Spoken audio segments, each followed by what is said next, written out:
Yo, what's up guys, welcome to my humble YouTube channel where I bring you fanfiction that will brighten your days. Before we start, a subscribe is greatly appreciated, and don't forget to leave a like and ring the bell icon so you won't miss exciting new fanfiction stories. Two Gods Summoned to a Fantasy World by BenGrem1234. Chapter 16. Rimuru's identity revealed right before Chloe engaged Lilith in a fight. Rimuru was watching the two elders remaining. He was very calm and was curious on the power this two elders will show him. Hanada, one of the elders, was glaring at him with hate. I will make you rule the day you decided to pick a fight with us. Hanada, do not underestimate him. He was able to take down Shi single-handedly, and Kushina has yet to return while the children are still safe. It is safe to assume that he must have gotten to her too. Yami explained to her. You should listen to the dark-haired boy Hanada. I'm stronger than I look, Rimuru told her. Shut up, you lowly human. I will show you why I am called an elder, Hanada shouted at Rimuru. She clapped her hands together, which caused the ground to begin to shake. From shaking, the ground began to take the shape of people of different shapes and sizes. From giants to dragons to normal-sized people. All the people that was being formed all have one thing in common, which is that all of them are undead. Kanade, Yoshino and Sophia watched with open mouth as literally an uncountable number of undead was created in the blink of an eye. The undead filled the sky and the entire vampire kingdom. There were simply too many undead to count. Hanada smiled at the surprised look on Rimuru's face. Being shocked won't save you from my undead legion. This undead all have a magical barrier that surrounds them, and they will regenerate no matter what you may do to them. They are essentially above life and death, and they are all stronger than the races they are made from. You will perish by the hands of my children. Rimuru kept looking at the undead with a surprised look. There are certainly too many to count. I didn't think that a vampire would know necromancy magic and that you have enough magic power to summon this many undead. With this number of undead, you can easily conquer a nation if you want. You have certainly proved to me why you are an elder vampire. Praising me will not make me show mercy to you, just so you know, Hanada told him. On the contrary, I was just stating the truth. Though, this will not stop me, Rimuru told her. Hanada looked surprised from what Rimuru said. Trying to bluff your way out of this situation. Commendable, but it will not save you from my undead legion. Rimuru sighed. I'm just telling you that this undead of yours will not be enough to stop me, but if you insist, try your best. With pleasure. My legions, attack and kill all my enemies before me, Hanada shouted. The undead all quickly began to rush to where Rimuru and the other were, with their intentions being to kill them. Sophia hugged Kanade. I'm scared, Miss Kanade. Do not worry, Sophia. Your dad is still here with us, Kanade explained. Sophia still kept her face hidden in Kanade's clothes and didn't bother to respond because of how afraid she was. Kanade looked at her before she realized that Yoshino was not with them. Hey, where is Yoshino? She looked and saw that Yoshino had passed out from fear due to the manifestation of the undead legion. Kanade brought Yoshino's body closer to herself before she kept on observing the fight. Truthfully, she was scared out of her mind at first when she saw the undead legion, but remembering just who their opponents is calmed her down. Rimuru watched the undead army as they kept rushing to his location with a calm look. The undead were certainly many, but such things are insignificant before an almighty. To prove this, Rimuru raised his hand and clicked his finger, which caused a very bright light to envelope everything in the kingdom. The light was so bright that everyone had to cover their eyes just to avoid getting it damaged from the light. After the light died down, all that remained was silence, as not even a single undead was found. Hanada had her jaw on the ground from what she was seeing. All her undead that numbered in the thousand was erased without a trace. She felt fear starting to take over her as she could not believe what her eyes had seen. Rimuru looked at her and sighed. You don't have to act so shocked, you know. Hanada trembled when she heard Rimuru's voice. Just what did you do? Those undead were too many to just be erased without a trace. Even if you have some kind of magic nullification or holy magic, the sheer number of undead should have made it impossible for anyone to nullify all of them at once. Rimuru smiled. Except I didn't use magic nullification or holy magic. In fact, I didn't even use magic at all. What I did was simply correct the natural order of things. The dead should no longer exist in this world, and magic that brings them back are forbidden by me except if you have a good reason. I just simply returned them back to the other side where they belong. But no mortal should have the power to simply force an undead back to the spirit world. That kind of power is only known to deities, Hanada shouted at him. I guess I'm an exception from the rules. I do hope that this isn't all you have going for you, Rimuru taunted her. You may have sent them back, but I will just summon some more in this time. I will make their number greater than before. Hanada shouted as she prepared to summon her undead again, but something was different. Try as she might, Hanada could not feel any magic in her body. It was as if her magic core has disappeared from her body. She began to tremble as she realized that she was magicless and could no longer call upon her undead to protect herself. Rimuru looked at her. I guess you finally figured it out. I sealed away the magic core in your body when you were exposed in that light earlier. If you want to ever use magic again, then you would have to kill me, which is impossible by the way. This will be my punishment to you for desecrating all those dead souls that you use for your summoning. Wow! Dad is the greatest of all, Sophia said in excitement. Master truly is a deity without any limitations. Honestly, I don't think any other deity can seal the magic of mortal except him, Hanada said to herself. I don't know what that means, but you are saying that Dad is awesome, right? Sophia asked innocently. Hanada hugged her closer to herself. Of course he is. He is the greatest. Sophia laughed as Hanada kept hugging her closer to herself as they kept watching Rimuru. Hanada on the other hand felt that her world was over. Not even a deity except for the higher ones can seal the magic of mortals. Just who on earth are you, Rimuru?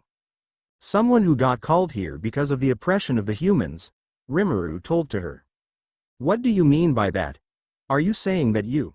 Hanada tried to say, but she fell down all of a sudden with her eyes rolls back, which confused everybody except Rimuru. You tried, Hanada, but you became a liability the moment you got your magic sealed, Yami said as he walked up to where Hanada was. Rimuru's expression changed after he saw Hanada fall to the ground. He turned his eyes to Yami, who was smirking at him. I didn't think anyone in this world will possess such a detestable power as instant death magic. Yami's smirk increased. Sport on human, but knowing that changes nothing. My magic is instant death, which allows me to instantly kill anyone with nothing but a thought. Even the deities are afraid of me because of this power which commands death to any being. I could even kill non-living things with this power. Hanada was shocked by that reveal. She has read about instant death magic. It was said that a person does not learn this magic but rather is born with it, and throughout history, only one person has ever been known to have such power. The power was feared even by the deities because it is the only power capable of killing them and those who are immortal. Hanada was afraid, but she had to have faith on her master and hope he has a way to counter that power. Rimuru calmly looked at Yami before he looked at the dead body of Hanada. Did you really have to kill her though? Wasn't she your comrade? She was, but she became useless to my queen when she got her magic sealed. So I had to remove her, Yami told him. A typical villain line right there, Rimuru sighed. You are surprisingly calm right now. You do know what my powers can do, right?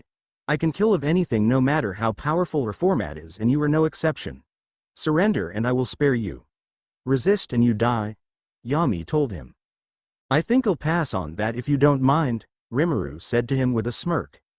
Yami got angry. Then just die. A few minutes passed and Rimuru was still standing. Another minute passed and Rimuru kept standing, which greatly confused Yami. Yami looked at Rimuru in confusion. I said die, die, die, die, die, die, die. Yet no matter how many times he said it, Rimuru kept standing with a bored look. How can this be? How are you not affected by my instant death power? Rimuru raised his hand and Yami felt his body paralyze as he began to float to where Rimuru was standing. Rimuru looked at the paralyzed Yami who was floating in front of him.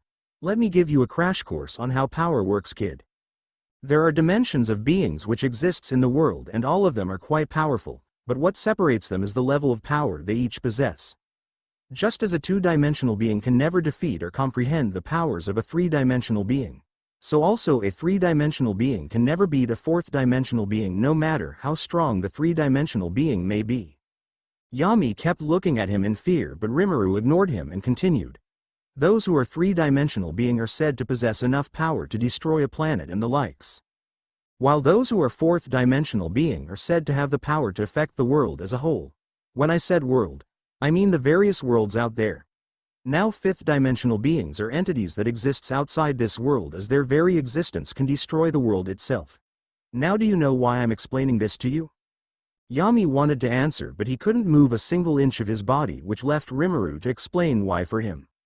I'm telling you this because I am an existence who is above all those things like dimensions.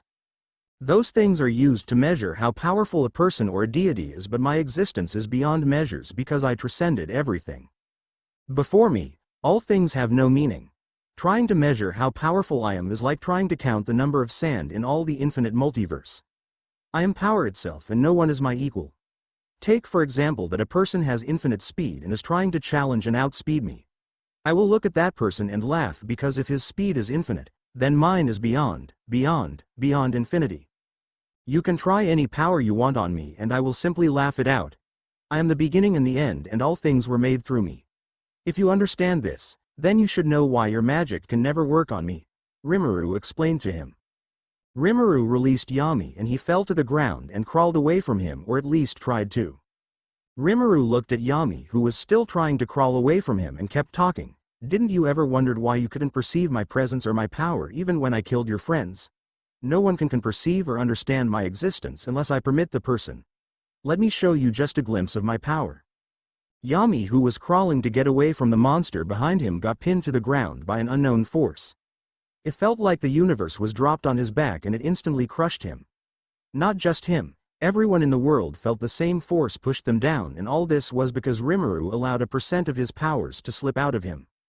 Rimuru cancelled his power and walked up to Yami, only to discover that he has died from being crushed by the force of his power. His sweat dropped once he realized that fact. Guess not everyone can handle a dosage of my power. Better be careful in the future, he thought to himself. Rimuru turned and looked behind a boulder where multiple buildings collapsed. How long do you plan to hide over there? I knew I could never truly hide from you, Hayate said as she came out from behind the boulder. She looked at Rimuru while being cautious. I knew that you were an entity that should not be messed with. What I don't understand is why a being like you is pretending to be mortal. Rimuru calmly looked at her, which caused Hayate to shiver. How do you know I'm not immortal? Hayate started to shiver in fear before she swallowed a lump in her throat. It is my powers, your holiness. And what is this power of yours? Rimuru asked. I need to answer truthfully or I will cease to exist. If this entity wishes it, my very existence will be erased, Hayate thought to herself in fear. I have the ability known as God's killing eye. I have no magic whatsoever because I was not born in this world but was summoned to this world by Queen Lilith. My eyes grants me the ability of fate and plot. I can change the direction of anything which involves me to what I desire, and I can see a person's weaknesses with my eyes. Even if the person has no weaknesses, my eyes will create and select the right countermeasures which will grant me the power to kill the person, including deities. I used this power on you when we first encountered each other, which is why I decided to never fight you, she explained. Rimuru nodded. That makes sense, and that's one power you have there. Does that mean that you can't die? Just as the main character of a story will never die no matter what happens, so also I will never die until we reach the epilogue of the story. This is the power of plot which was granted to me by my eyes. But I know that before you all things are meaningless, Hayate told him while still shivering in fear. Just then, everything got covered in darkness and light disappeared from the world. Rimuru moved and stood beside his two daughters and Kanade.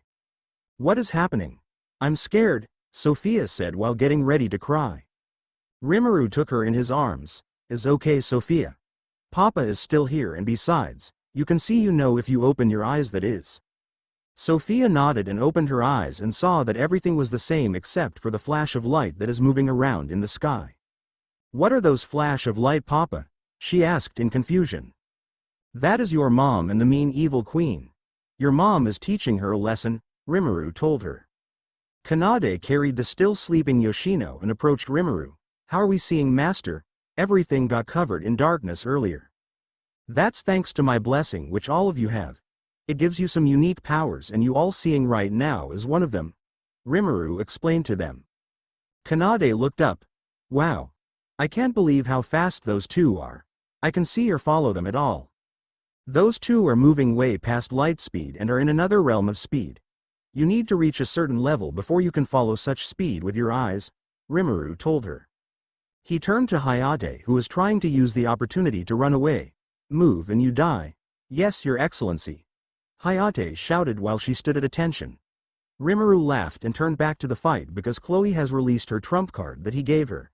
He knew that she still does not have full control of it, but he was curious on how well she can use it now. This should be a fun fight to watch, he said to himself.